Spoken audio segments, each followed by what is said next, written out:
ഒരു ഒളിമ്പിക് സ്വർണ്ണ മെഡലിന്റെ ഏകദേശ ഭാരമെടുത്താൽ 550 ഗ്രാമാണ്. അതിന്റെ 1/5 കുറവാണ് 100 ഗ്രാം ഭാരം. ആ 100 ഗ്രാം ഭാരത്താൽ ഇന്ത്യക്ക് പാരീസിൽ നഷ്ടമായത് ചരിത്രം സൃഷ്ടിക്കാൻ പോകുമായിരുന്ന ഒരു മെഡലാണ്. ആ മെഡൽ നഷ്ടത്തിൽ ഇന്ത്യയുടെ അഭിമാന താരം വിനേഷ് ഫോഗട്ടിനൊപ്പം രാജ്യത്തിന്റെ ആകെ നിരാശയുണ്ട്.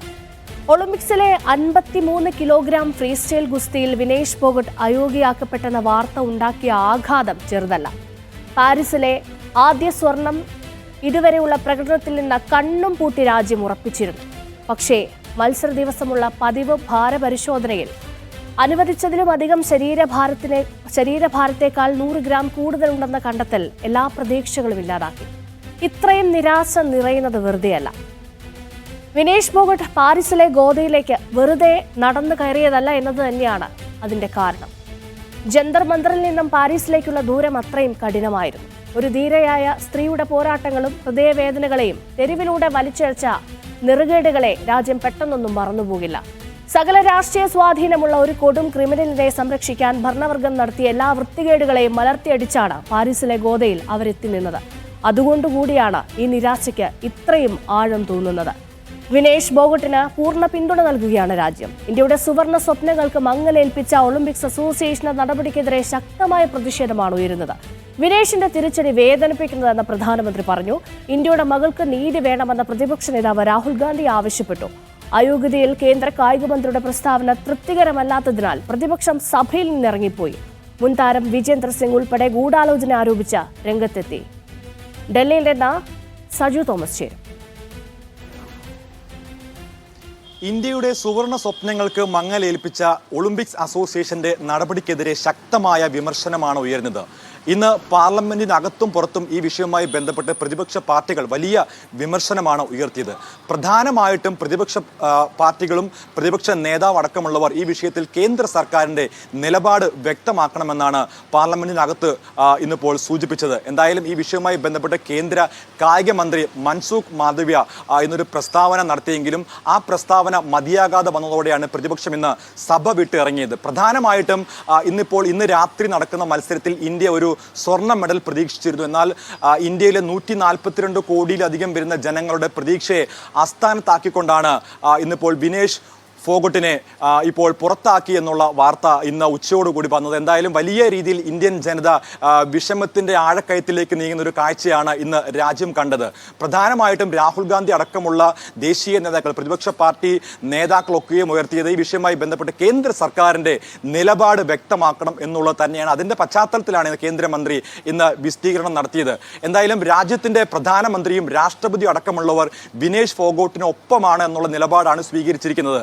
ഈ വിഷയത്തിൽ പ്രധാനമായിട്ടും അന്വേഷണം വേണമെന്നുള്ള ആവശ്യവുമായി പല പ്രതിപക്ഷ പാർട്ടി നേതാക്കളും രംഗത്ത് വന്നിട്ടുണ്ട്. പ്രധാനമായിട്ടും 100 ഗ്രാം ഭാരം വർദ്ധിച്ചു എന്നതിന്റെ പേരിൽ അയോഗ്യയാക്കപ്പെട്ടത് കൊണ്ട് തന്നെ ഇതിന് പിന്നിൽ വലിയ ഗൂഢാലോചന നടന്നു എന്നുള്ള ആരോപണവുമായി പല നേതാക്കളും രാഷ്ട്രീയ പാർട്ടികളും കായിക താരങ്ങളും വിജേന്ദർ സിംഗ് അടക്കമുള്ള കായിക താരങ്ങളും ഇന്ന് രംഗത്ത് വന്നിട്ടുണ്ട്. അതുകൊണ്ട് തന്നെ ഈ വിഷയവുമായി ബന്ധപ്പെട്ട എന്തായാലും വരും ദിവസങ്ങളിൽ കേന്ദ്ര സർക്കാരിന്റെ ഭാഗത്തുനിന്ന് അന്വേഷണവുമായി ബന്ധപ്പെട്ടുള്ള ചർച്ചകളൊക്കെ നടക്കാൻ സാധ്യതയുണ്ട്. അതോടൊപ്പം തന്നെ ഈ വിഷയവുമായി ബന്ധപ്പെട്ട ഇന്നിപ്പോൾ ദേശീയ ഗുസ്തി ഫെഡറേഷൻ അധ്യക്ഷനടക്കമുള്ളവർ ഈ വിഷയവുമായി ബന്ധപ്പെട്ടുള്ള പ്രതികരണവും ശ്രദ്ധേയമായിരുന്നു. പ്രധാനമായിട്ടും ഇന്നിപ്പോൾ ഒളിമ്പിക്സ് അസോസിയേഷൻ പ്രസിഡന്റ് PT ഉഷയുമായി പ്രധാനമന്ത്രി സംസാരിക്കുകയും ഈ വിഷയത്തിൽ ഇന്ത്യയുടെ അമർഷം രേഖപ്പെടുത്തുകയും അപ്പീൽ നൽകുകയും ചെയ്തിരിക്കുകയാണ്. എന്തായാലും വിനേഷ് ഫോഗട്ട് ഒളിമ്പിക്സിൽ നിന്ന് പുറത്തായിരിക്കുകയാണ്. രാജ്യത്തിന്റെ മെഡൽ പ്രതീക്ഷ നഷ്ടപ്പെട്ടിരിക്കുകയാണ്. എങ്കിൽ തന്നെയും ഇതുമായി ബന്ധപ്പെട്ട് ഇന്ത്യ അപ്പീൽ നൽകിയിരിക്കുകയാണ്. എന്ത് കാരണത്തിന്മേലാണ്, അല്ലെങ്കിൽ 100 ഗ്രാം ഭാരം വർദ്ധിച്ചു എന്നതിന്റെ പേരിലാണോ വിനേഷ് ഫോഗട്ടിനെ ഇന്നിപ്പോൾ പുറത്താക്കിയത് എന്നുള്ള വലിയൊരു ചോദ്യചിഹ്നം ആയിട്ടിപ്പോഴും നിലനിൽക്കുകയാണ്. അതിന്റെ പശ്ചാത്തലത്തിലാണ് വലിയ വിമർശനങ്ങൾ ഇന്ന് പാർലമെന്റിനകത്തും പുറത്തും ഉണ്ടായിരിക്കുന്നത്. ഈ വിഷയവുമായി ബന്ധപ്പെട്ട് രാഷ്ട്രീയ ഭേദമന്യേ എല്ലാ രാഷ്ട്രീയ പാർട്ടികളും വിനേഷ് ഫോഗട്ടിനൊപ്പം എന്നുള്ള നിലപാടാണ് ഇന്നിപ്പോൾ സ്വീകരിച്ചിരിക്കുന്നത്. ഇത്രയും നിരാശ നമുക്ക് എല്ലാവർക്കും ഉണ്ടാകാൻ കാരണം ആ മെഡൽ നമ്മൾ അത്രമേൽ ഉറപ്പിച്ച ഒരു മെഡൽ ആയിരുന്നു എന്നുള്ളത് കൊണ്ട് തന്നെയാണ്. അപ്പോൾ ഇന്ന് ഡൽഹിയിലുണ്ടായ സംഭവവികാസങ്ങൾ, പാരീസിലെ ഈ സംഭവത്തോട് രാജ്യം എങ്ങനെ പ്രതികരിച്ചു എന്നുള്ള കാര്യങ്ങളൊക്കെയാണ് ഇപ്പോൾ സജു വിശദീകരിച്ചത്. അപ്പോൾ നമ്മൾ പ്രധാനമായും ചോദിക്കുന്നത് എന്തുകൊണ്ട് ഈ അയോഗ്യത സംഭവിച്ചു? സാധാരണഗതിയിൽ ഈ ഗുസ്തി മത്സരങ്ങളിലൊക്കെ അന്താരാഷ്ട്ര വേദികളിൽ കഠിനമാണ് ഈ ഭാര നിയന്ത്രണം എന്ന് പറയുന്നത്. അത് മാത്രമല്ല, അതിനേക്കാൾ കട്ടിയാണ് ഈ അനുബന്ധമായ ഈ നിയമങ്ങൾ, അതിൻ്റെ പ്രോട്ടോകോൾ എന്ന് പറയുന്നത്.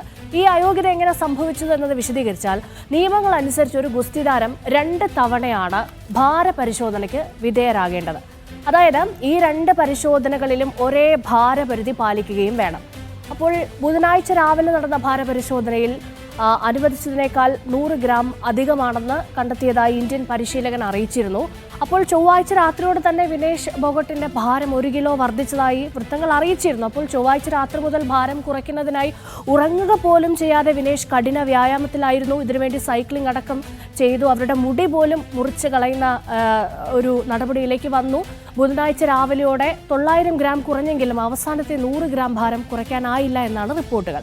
അപ്പോൾ വിധിക്കെതിരെ അപ്പീൽ നൽകാൻ വിനേഷിനും ഇന്ത്യൻ ഒളിമ്പിക് അസോസിയേഷനും ആ സമയത്ത് കഴിഞ്ഞിരുന്നില്ല. ഒളിമ്പിക്സിൽ ഗുസ്തി ഇനത്തിൽ ഫൈനലെത്തുന്ന ഒരു ആദ്യ ഇന്ത്യൻ വനിത എന്ന ചരിത്ര നേട്ടത്തിൻ്റെ സന്തോഷത്തിനിടയിലാണ് വിനേഷിനെ നിർഭാഗ്യം തേടിയെത്തി എന്നതാണ് നമ്മളെ ഏറ്റവും ദുഃഖിപ്പിക്കുന്നത്. അതായത് ഇതുവരെ ഒരു അന്താരാഷ്ട്ര മത്സരത്തിലും തോൽക്കാത്ത 4 തവണ ലോക ചാമ്പ്യനായ നിലവിലെ ചാമ്പ്യൻ യുഎ സുസാക്കിനെ പരാജയപ്പെടുത്തിക്കൊണ്ടാണ് വിനേഷ് ഒളിമ്പിക്സ് പോരാട്ടത്തിന് തുടക്കം കുറിച്ചത്. അതുതന്നെ അവരുടെ ഏറ്റവും ബെസ്റ്റായ ഒരു പെർഫോമൻസ് കണ്ടുകൊണ്ട് രാജ്യം ഈ മത്സരത്തിന് തുടക്കം കുറിക്കുന്നു. അതുമാത്രമല്ല, ഉക്രൈനിൽ നിന്നുള്ള ഒക്സാന ലിവാച്ചിനെയും തോൽപ്പിച്ചിരുന്നു. അങ്ങനെയായിരുന്നു സെമിയിലേക്കുള്ള പ്രവേശനം. അപ്പോൾ ഈ ഭാരം കുറയ്ക്കൽ എന്താണ് എന്ന് ഒരിക്കൽ കൂടി വിശദമായി പറഞ്ഞാൽ, ഒരു കായികതാര മത്സരത്തിന് മുൻപ് നിശ്ചിത സമയത്ത് ഭാരം കുറയ്ക്കുന്ന പ്രക്രിയയാണ്. ഒരു ഉദാഹരണത്തിന് പറഞ്ഞാൽ, ഇപ്പോൾ 60 കിലോഗ്രാം ഭാരമുള്ള ഒരു അത്ലറ്റ് 57 കിലോഗ്രാമിൽ മത്സരിക്കുകയാണെങ്കിൽ 2 ആഴ്ചയ്ക്കുള്ളിൽ ക്രമേണ 3 കിലോ കുറയ്ക്കുന്ന രീതിയിൽ അവരുടെ ഭാരം കുറയ്ക്കാൻ വേണ്ടി ഒരു പദ്ധതിയിടും. അതായത് അതിൽ പലതരം കാർഡിയോ, സ്റ്റീം തുടങ്ങിയ വ്യായാമ മുറകളിലൊക്കെ ഉണ്ടാകും. അപ്പോൾ ഈ താരങ്ങൾ പലതരത്തിൽ ഇങ്ങനെ ഭാരം കുറയ്ക്കാൻ ശ്രമിക്കും. ശരീരത്തിൽ നിന്ന് കഴിയുന്നത്ര ദ്രാവകം നഷ്ടപ്പെടുത്താൻ ശ്രമിക്കുന്നതിലൂടെ ശരീരഭാരം കുറയും. ചില സന്ദർഭങ്ങളിൽ ഭാരം കുറയ്ക്കുന്നതിന് വേണ്ടി കായിക താരങ്ങൾ മുടി പോലും വെട്ടിക്കളയാറുണ്ട് എന്ന് നമ്മൾ നേരത്തെ പറഞ്ഞു. ഇവിടെയും ആ കാര്യങ്ങളൊക്കെ ചെയ്തിരുന്നു. അപ്പോൾ ഒളിമ്പിക്സ് നിയമങ്ങൾ അനുസരിച്ച് ഒരു ഗുസ്തി താരം 2 തവണ ഭാരപരിശോധനയ്ക്ക് വിധേയരാകണം. പ്രാഥമിക റൗണ്ട് മത്സരങ്ങൾക്ക് ഇറങ്ങുന്നതിന് മുന്നേ ഉള്ള പ്രഭാത പരിശോധനയ്ക്കും അതുപോലെ ഫൈനൽ ദിവസം രാവിലെയുള്ള പരിശോധനയ്ക്കും ചെല്ലേണ്ടതുണ്ട്. അപ്പോൾ ഈ പരിശോധനയ്ക്ക് ശേഷം അത്ലറ്റുകൾക്ക് മത്സരത്തിന് വേണ്ട ആരോഗ്യം വീണ്ടെടുക്കാൻ ഇലക്ട്രോലൈറ്റുകൾ, കാർബോഹൈഡ്രേറ്റുകൾ, പ്രോട്ടീൻ എന്നിവ നൽകാറുണ്ട്. സാധാരണഗതിയിൽ അമിതമായി ഭക്ഷണം കഴിക്കാതെ ഭാരം സന്തുലിതാവസ്ഥയിൽ നിലനിർത്തുക എന്നതൊരു ഗുസ്തി താരങ്ങളെ സംബന്ധിച്ചിടത്തോളം വളരെ നിർണായകമായ കാര്യമാണ്. കാരണം ഈ റെസ്ലിംഗ് റൂൾ ബുക്കിലെ 8ാം അനുച്ഛേദ പ്രകാരം വൈദ്യപരിശോധന ഉൾപ്പെടെ മത്സര ദിവസം രാവിലെ 30 മിനിറ്റ് നീളുന്നതാണ് ഈ ഭാരപരിശോധന. അപ്പോൾ ഇത് വളരെ നിർണായകമായൊരു ഘട്ടം തന്നെയാണ്. നമ്മൾ ഇതിനെക്കുറിച്ച് ഇത്തരം സംഭവങ്ങളൊക്കെ വരുമ്പോൾ കൂടുതലായി അറിയുന്നു എന്ന് മാത്രമേ ഉള്ളൂ. അപ്പോൾ ഓരോ അത്ലറ്റും എത്രമാത്രം എഫേർട്ട് എടുത്തുകൊണ്ടാണ് ഈ മത്സരരംഗത്ത് നിൽക്കുന്നത് എന്നുകൂടി നമ്മൾ കാണേണ്ടതുണ്ട്. അതായത് ഈ ഭാരപരിശോധനയിൽ പങ്കെടുക്കാതിരിക്കുകയോ പരാജയപ്പെടുകയോ ചെയ്താൽ മത്സരത്തിൽ നിന്ന് പുറത്താവുകയും ഈ റാങ്ക് പട്ടികയിൽ അവസാന സ്ഥാനത്തേക്ക് പിന്തള്ളപ്പെടുകയും ചെയ്യും. അപ്പോൾ അതാണ് ഇവിടെ ഫോഗട്ടിന് പറ്റിയിരിക്കുന്നത്. പാരീസ് ഒളിമ്പിക്സിൽ സമാനമായി അയോഗ്യരാക്കപ്പെട്ട മറ്റു താരങ്ങളുമുണ്ട്. സെർബിയയിൽ നിന്നുള്ള സ്റ്റീവൻ മിക്കിച്ച് ഒരു താരമാണ്. അദ്ദേഹം പുരുഷന്മാരുടെ ഫ്രീ സ്റ്റൈലിലാണ് അയോഗ്യത വന്നിരിക്കുന്നത്. അതേപോലെ സ്ലൊവാക്കിയയിൽ നിന്നുള്ളൊരു താരമായിരുന്നു ബാറ്റിർബർഗ്. അദ്ദേഹത്തിനും സമാനമായ സാഹചര്യം നേരിടേണ്ടി വന്നു. അതേപോലെ പുരുഷന്മാരുടെ ഫ്രീ സ്റ്റൈലിൽ ഡാനില സെമനോവ് റഷ്യയുടെ താരമാണ്. അദ്ദേഹത്തിനും സമാനമായ സാഹചര്യം അനുഭവിക്കേണ്ടി വന്നിട്ടുണ്ട്. അപ്പോൾ നമുക്കിതിൻ്റെ കൂടുതൽ വശങ്ങളെക്കുറിച്ച് വിദഗ്ധ അഭിപ്രായം തേടേണ്ടതുണ്ട്. അപ്പോൾ VN പ്രസൂദ്, അദ്ദേഹം ഗുസ്തി ഫെഡറേഷൻ മുൻ ഭാരവാഹിയാണ്. എന്തുകൊണ്ട് ഇങ്ങനെ സംഭവിച്ചു, നമ്മുടെ മുന്നിൽ മറ്റ് നിയമ സാധ്യതകൾ ഉണ്ടായിരുന്നു എന്നുള്ള കാര്യങ്ങളൊക്കെ അദ്ദേഹം വിശദീകരിക്കും. ഈ ഒരു മത്സരത്തിൽ അതിൻ്റെ കോച്ചും വിനീഷ് ഫോഗട്ടും കൂടെ ഉള്ള ഒരു തീരുമാനമാണ് മുഖ്യം. അവർ ഇന്നലത്തെ മത്സരത്തിൽ അതിന് വേണ്ട എന്തെല്ലാം പ്രായോഗികമായിട്ടുള്ള ഭക്ഷണ ക്രമീകരണങ്ങളും എല്ലാം നടത്തിയതിന് ശേഷം രാത്രി, എൻ്റെ അറിവ് ശരിയാണെങ്കിൽ രാത്രി മൊത്തം വെളുക്കുന്നവരെ വെയിറ്റ് റെഡ്യൂസ് ചെയ്യാൻ വേണ്ടിയുള്ള ശ്രമമായിരുന്നു. ആ ശ്രമത്തിൽ അവർ വിജയിച്ചില്ല, അതാണ് വാസ്തവം. അന്താരാഷ്ട്ര നിയമം അനുസരിച്ചാണെങ്കിൽ നിശ്ചിത സമയത്തിനകത്ത് ആ ഒരു കളിക്കാർ ആരായിരുന്നാലും തന്നെ അവർ വെയിറ്റ് കാണിച്ചിരിക്കണം. വെയിറ്റ് കൃത്യമായിട്ട് 50 കിലോഗ്രാമിൽ തന്നെ നിർത്തിയിരിക്കണം. അത് ആരായിരുന്നാലും അത് അതിന് മുകളിലാണ് വെയിറ്റ് കാണിക്കുന്നതെങ്കിൽ പുറത്താവും. അങ്ങനെ നമുക്കറിയാം, ഇപ്പോൾ ജൂഡോയിലും മറ്റേ ഒരുപാട് വെയിറ്റ് കാറ്റഗറിയിൽ പലരും ഓവർ വെയിറ്റിൽ പുറത്തായിട്ടുണ്ട്. വളരെ എക്സ്പീരിയൻസ് ആയിട്ടുള്ള ഒരു റെസലറാണ് വിനീഷ് ഫോഗട്ട്. വിനീഷ് ഫോഗട്ടിൻ്റെ ഫോറിൻ കോച്ചാൽ അതിനേക്കാളും മിടുക്കനാണ്. അവരെല്ലാം പല ഇൻ്റർനാഷണലിലും മെഡൽ നേടിയിട്ടുള്ളവരാണ്. അവർക്കറിയാം എല്ലാ ഗുസ്തിക്കാരും അവരുടെ വെയിറ്റ് 50 കിലോ മത്സരിക്കുന്നെങ്കിൽ നോർമൽ സമയത്ത് അവർക്ക് 51 52 കാണും. ട്രെയിനിങ് കൊണ്ട് അത് കൺട്രോൾ ചെയ്തിട്ട് വെയിറ്റ് കോമ്പറ്റീഷൻ അടുപ്പിച്ച് മാത്രം വെയിങ്ങിന് വേണ്ടി അവർ ആ വെയിറ്റ് കൃത്യമായിട്ട് കുറച്ച് 50 കിലോ ആക്കി ഇറങ്ങുകയും അതിനുശേഷം അടുത്ത മത്സരം വരുന്നതുകൊണ്ട് ആ മത്സരത്തിന് പുറത്ത് ആവശ്യമുള്ള ന്യൂട്രീഷൻ എന്തൊക്കെയാണ് വേണ്ടത് അത് കഴിക്കുകയും ആഹാരം കഴിക്കുകയും അത് വൈകുന്നേരം ആകുമ്പോൾ വെയിറ്റ് കൂടി തന്നെ ഇരിക്കും. വീണ്ടും അവർ പിറ്റേന്ന് രാവിലത്തേക്ക് വെയിറ്റ് അഡ്ജസ്റ്റ് ചെയ്യാറുണ്ട്. നിർഭാഗ്യവശാൽ നമ്മുടെ വിനീഷ് ഫോഗട്ടിന് 100 ഗ്രാം അവസാനം കുറയ്ക്കാൻ പറ്റില്ല നിശ്ചിത സമയത്തിനകത്ത്. ആ സമയം കഴിഞ്ഞിട്ട് കുറയ്ക്കാനുള്ള അവസരം ഇൻ്റർനാഷണൽ ടെക്നിക്കൽ കമ്മിറ്റിയും കൊടുക്കത്തില്ല. അതാണ് സംഭവിച്ചത്. അതിൽ വിനീഷ് ഫോഗട്ടും അതിൻ്റെ കോച്ചിന് തന്നെ ഇതിൻ്റെ കൃത്യമായ സംഭവം അറിയാം. എന്തുകൊണ്ട് 100 ഗ്രാം കുറഞ്ഞില്ല? ഡീഹൈഡ്രേഷൻ സ്റ്റേജിലാകുമ്പോൾ ഒരു ബോഡിയിൽ നിന്ന് പിന്നെ കുറയാൻ പാടാണ്. അത് അവർക്കും അറിയാം. പക്ഷേ ആ നിശ്ചിത സമയം അവസാനിക്കുന്നതുകൊണ്ട് വീണ്ടും വെയിറ്റ് എത്രയാണെന്ന് കാണിച്ചു കൊടുക്കുക എന്നുള്ളത് അവരുടെ ഉത്തരവാദിത്തം. അവർ കാണിച്ചു. നിർഭാഗ്യവശാൽ 100 ഗ്രാം കൂടുതലാണ്. ഇൻ്റർനാഷണൽ ഒളിമ്പിക് കമ്മിറ്റി ടെക്നിക്കൽ കമ്മിറ്റിയിൽ മുൻപേ ഓട്ടോമാറ്റിക്കായിട്ട് അത് റിജക്റ്റ് ആവും. ബാക്കി എല്ലാ കൂടെ കളിക്കുന്നുണ്ടവരും പങ്കെടുക്കുന്നവർക്ക് എല്ലാവർക്കും മനസ്സിലായിട്ടുണ്ട്. അവർ ആരും അത് അനുവദിക്കുന്നില്ല. ഒരാൾക്ക് വേണ്ടി മാത്രം അനുവദിച്ചാൽ ബാക്കി എല്ലാവർക്കും വേണ്ടി അത് അനുവദിക്കേണ്ടി. അങ്ങനെ ഒരു നിയമം ഇല്ലല്ലോ. നിയമം എപ്പോഴും അപ് ടു 50 kg എന്നുള്ളതാണ്. Up to 53 kg. അതിൽ കൂടുതലാവാൻ പറ്റത്തില്ല. 1/2 കിലോ കുറഞ്ഞാലും ദോഷമില്ല. കൂടുതലാവാൻ പറ്റത്തില്ല. കൂടുതൽ അടുത്ത ക്ലാസ്സിലാണ് യോഗ്യത. അടുത്ത ക്ലാസ്സിൽ വേറെ ആളില്ലേ? പറ്റത്തില്ലല്ലോ. അതാണ് ഇവിടെ സംഭവിച്ചത്. ഇന്നലെ വൈകുന്നേരം സെമി ഫൈനൽ കഴിഞ്ഞ ശേഷം ആ കുട്ടിയുടെ റൂമിനകത്ത് തന്നെ വെയിങ് മെഷീനുണ്ട്. അത് വെച്ച് നോക്കി തന്നെയാണ് രാത്രി മുഴുക്ക അത് ഉറക്കം ഒഴിഞ്ഞു എന്നാണ് ഞാൻ അറിഞ്ഞത്. കാര്യം ഉറക്കം ഒഴിഞ്ഞാൽ ഒരുപാട് വെയിറ്റ് കുറയും. കോച്ചിൻ്റെ എക്സസൈസും ഉറക്കം ഒഴിച്ചാണ് രാവിലെ വരെ കണ്ടത്. എന്നിട്ടും 100 ഗ്രാം കുറഞ്ഞില്ല എന്ന് പറയുന്നത് നിർഭാഗ്യകരമാണെന്നേ പറയാനുള്ളൂ. അപ്പീൽ പോയല്ലോ. അപ്പീൽ ഒളിമ്പിക് കമ്മിറ്റിയുടെ ചെഫ് ഡിവിഷൻ പോയിട്ടുണ്ട്.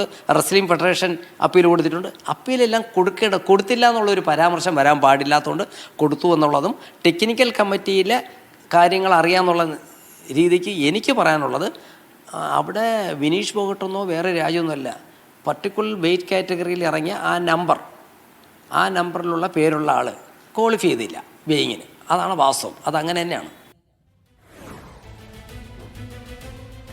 സ്വർണ്ണപ്പതക്കത്തേക്കാൾ തിളക്കമുള്ള പോരാട്ടം രാജ്യം കണ്ടതാണ്. അതുകൊണ്ട് മനസ്സുകൊണ്ട് നമ്മളുടെയൊക്കെ ഹീറോ ആയി കഴിഞ്ഞു. എന്നോ ഹീറോയിനായി കഴിഞ്ഞിട്ടുണ്ട് വിനേഷ് ഫോഗട്ട്. അതുകൊണ്ട് തന്നെ തൽക്കാലം പറയട്ടെ, നമ്മൾ നിരാശപ്പെടേണ്ടതില്ല. അവർ ഗോദയിലേക്ക് തിരിച്ചു വരും അതിശക്തിയായി എന്ന് തന്നെ കരുതാം.